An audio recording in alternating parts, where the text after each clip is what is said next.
जय श्री कृष्ण।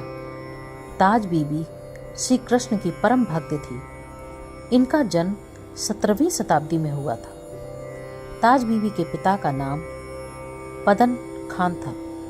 ताज बीबी का विवाह बादशाह अकबर के साथ हुआ था। अकबर के मंत्री बीरबल की बेटी शोभावती और जयमल की बेटी लीलावती की गोसाई श्री विठल नाथ जी के चरणों में अनन्य निष्ठा थी। वे दोनों श्री कृष्ण की भक्त थीं।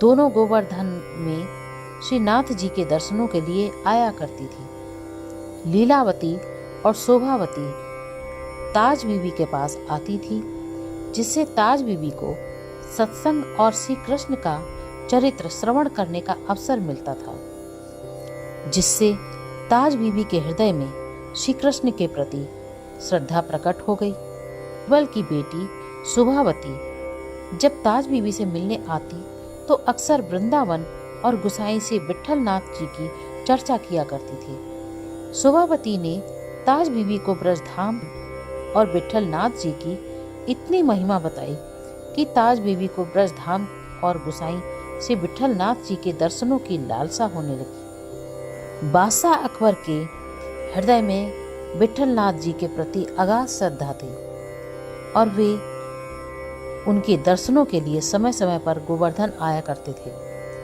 एक बार ताज बीबी अकबर से अनुमति लेकर से गोसाई जी के दर्शन करने गोवर्धन आई।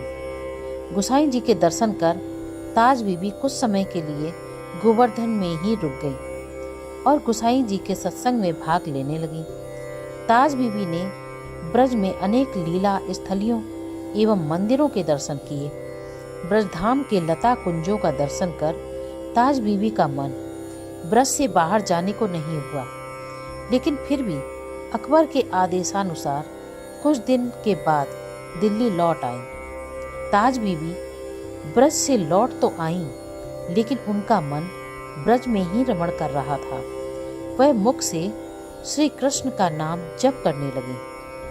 ताज बीबी ब्रज से श्री कृष्ण का एक चित्र अपने साथ लाई थी। उसको पुष्प एवं फल अर्पण कर उसकी सेवा करने लगी। अब ताज बीबी श्री कृष्ण के रूप में आसक्त होने लगी और विचार करने लगी कि कैसे ब्रजधाम का अखंड वास प्राप्त हो। यदि बादशाह अकबर से इसकी अनुमति मांगूं तो वे जाने नहीं देंगे। ऐसा विचार कर एक समय ताज बीबी गोसाई जी के दर्शन करने गोवर्धन आई। गोसाई जी के दर्शन कर ताज बीबी ने गोसाई जी से कहा, महाराज ऐसी कृपा करिए कि मेरे पति मेरी अभिलाषा को पूर्ण करें। गोसाई जी ने कहा, अपने पति के प्रत्येक आदेश का पालन करो, तुम्हारी अभिलाषा पूर्ण होगी।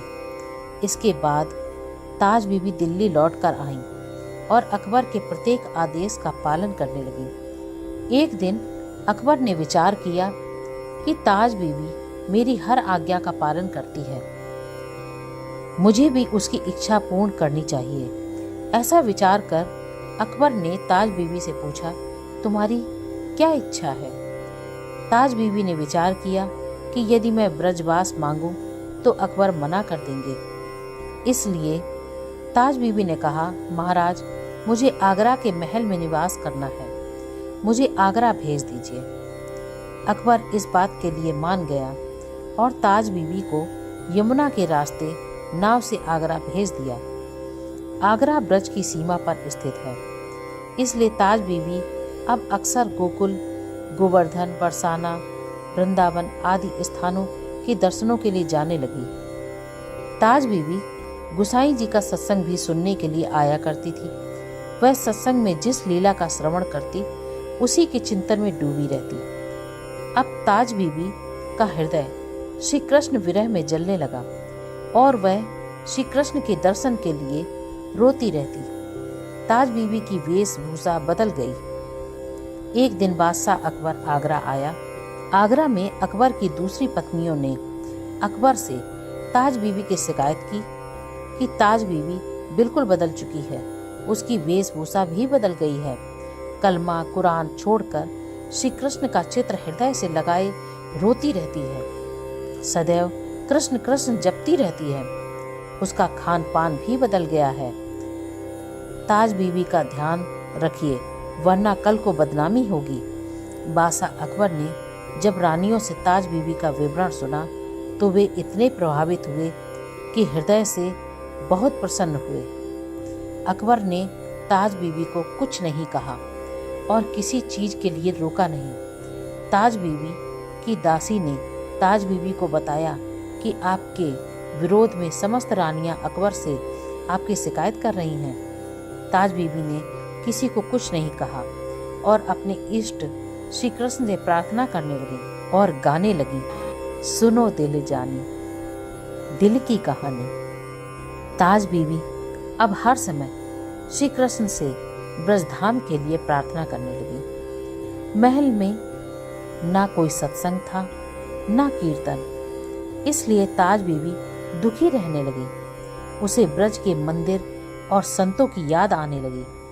ताज बीबी का खाना भी कम हो गया, जिससे उसका शरीर कमजोर होने लगा। एक दासी ने ताज बीबी की इस अवस्था के बारे में अकबर को बताया। अकबर ताज बीबी के पास आया और उससे पूछने लगा, तुम बहुत दिनों से दुखी रहती हो और रोती रहती हो, तुम्हें किस बात का दुख है? ताज बीबी ने कहा, मुझे वृंदावन वास करना है, जहाँ नित्य सत्संग प्राप्त होगा और संतों के दर्शन होंगे। अकबर ने कहा, तुम्हारे हृदय में श्री कृष्ण भक्ति है, जो बड़े भाग्य से किसी किसी को ही प्राप्त होती है। तुम चिंता मत करो, मैं वृंदावन में तुम्हारे रहने की व्यवस्था करा दूंगा। तुम जाओ और वृंदावन वास करो। ताज बीबी वृंदावन आ गई और एक कुटिया में रहने लगी। उस समय वृंदावन में श्री गोविंद देव जी का मंदिर प्रसिद्ध था। ताज बीबी को श्री गोविंद देव जी के दर्शन करने की इच्छा थी, लेकिन अपने को मलेच्छ मानकर वह मंदिर के भीतर नहीं जाती थी। यद्यपि ताज बीबी को मंदिर में आने पर रोक नहीं थी। ताज बीबी नित्य ही श्री गोविंद देव जी के मंदिर के द्वार पर चौखट पर प्रणाम करके लौट जाती थी, लेकिन ताज बीबी के हृदय में श्री गोविंद देव जी के दर्शन की इच्छा थी। वह यही विचार करती कि मैं इस मलेच्छ शरीर से मंदिर के भीतर प्रवेश नहीं कर सकती, श्री गोविंद देव जी के दर्शन नहीं कर सकती, लेकिन ठाकुर जी तो अंतर्यामी हैं, मेरे हृदय की बात जानते हैं। जब वे किसी पुजारी के हृदय में प्रेरणा द्वारा मुझे मंदिर के भीतर बुलाएंगे तो मैं उनके दर्शन कर सुख प्राप्त कर पाऊंगी। ऐसा विचार कर वह प्रतिदिन मंदिर के द्वार पर आती, चौखट पर प्रणाम करती और अपने कुटिया में लौट जाती। ऐसा करते बहुत दिन बीत गए, लेकिन किसी भी पुजारी ने उसे मंदिर के भीतर नहीं बुलाया। एक दिन ताज बीबी गोविंद देव जी के मंदिर आई और चौखट पर प्रणाम कर कुछ प्रणय कोप से श्री गोविंद देव जी से कहने लगी, आप तो दया के सागर हैं, फिर मुझसे ऐसी निष्ठुरता क्यों? क्या मैं आपके दर्शन भी नहीं कर सकती? तो मैं अब आपके मंदिर कभी नहीं आऊंगी, और जब तक आप स्वयं आकर दर्शन नहीं देंगे तब तक अन्न जल भी ग्रहण नहीं करूंगी। ठाकुर जी से ऐसा कहकर ताज बीबी अपनी कुटिया में लौट आई। 3 दिन बीत गए। ताज बीबी को अन्न जल ग्रहण किए हुए शरीर कमजोर हो गया, लेकिन वह श्री कृष्ण का स्मरण कर रोती रही। मध्य रात्रि में ताज बीबी को असहा पीड़ा होने लगी। उसी समय उसने एक गंभीर वाणी सुनी, ताज देखो, मैं तुम्हारे लिए भोजन और जल लाया हूँ। ताज बीबी ने देखा तो नीला प्रकाश फैल रहा था और उसमें नीलमणि श्री गोविंद देव जी भोजन और जल लिए खड़े थे।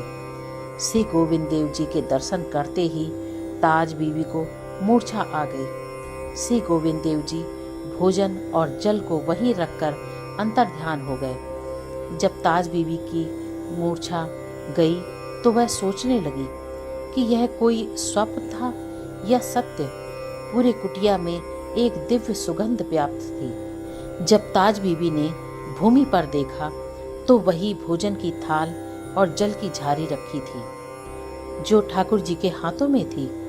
ताज बीबी समझ गई कि ठाकुर जी सत्य में आए थे। ताज बीबी ने सोचा कि मेरे प्रण के कारण ही ठाकुर जी को रात्रि में यहाँ आने का कष्ट करना पड़ा। ताज बीबी को बहुत पश्चाताप हुआ। अपने को धैर्य देते हुए ताज बीबी ने ठाकुर जी का प्रसाद ग्रहण किया। प्रसाद का स्वाद ऐसा था कि ताज बीबी ने अपने जीवन में कभी अनुभव नहीं किया था। उसका शरीर रोमांचित होने लगा और हृदय एक नवीन उत्साह से भर गया। ताज बीबी को लीलाओं की स्मृति होने लगी। उन लीलाओं को ताज बीबी पद में लिपिबद्ध कर लेती। श्री कृष्ण दर्शन का पद इस प्रकार है। छैल जो छबीला, सब रंग में रंगीला, बड़ा चित्त का अड़ीला, कहूँ देवतों से न्यारा है। अगले दिन सुबह श्री गोविंद देव जी के मंदिर में पुजारीगण ठाकुर जी के भोग की थाल और जल की झारी खोजने लगे, लेकिन वह किसी को नहीं मिली। मंदिर के पुजारीगण आश्चर्यचकित थे कि मंदिर तो बंद था, तो भोग की थाल और जल की झारी गायब कैसे हो गई। यहाँ कुटिया में ताज बीबी ने भोग की थाल और जल की झारी को मांझकर दासी के हाथों से मंदिर भिजवा दिया। दासी भोग की थाल और जल की झारी लेकर मंदिर पहुंची तो मंदिर के पुजारी स्तब्ध हो गए। उन्होंने दासी से पूछा कि तुमको भोग की थाल और जल की झारी कैसे मिली। दासी ने कहा, महारानी ताज बीबी ने यह भिजवाया है। पुजारीगण ताज बीबी के पास आए और ताज बीबी से पूछने लगे कि भोग की थाल और जल की झारी आपके पास कैसे आई। ताज बीबी ने सब वृत्तांत सुना दिया। पुजारीगण ताज बीबी के भाग्य की सराहना करने लगे। यह बात धीरे धीरे पूरे ब्रज मंडल में फैल गई। दूर दूर से लोग ताज बीबी के दर्शनों के लिए आने लगे, जिससे ताज बीबी के भजन में विक्षेप होने लगा। कुछ दिन बाद ताज बीबी यमुना पार कर गोकुल महावन चली गई और अपने जीवन का शेष समय वहीं व्यतीत किया। ताज बीबी ने अनेक पदों की रचना की, जिसमें विनय, रूप माधुरी, ऐश्वर्य, प्रेम आदि के पद सम्मिलित हैं। ताज बीबी ने गोकुल महावन में ही देह त्याग कर गोपी स्वरूप से ही श्री राधा कृष्ण की लीलाओं में सम्मिलित हो गई। यहीं पर ताज बीबी की समाधि है। जय श्री कृष्ण।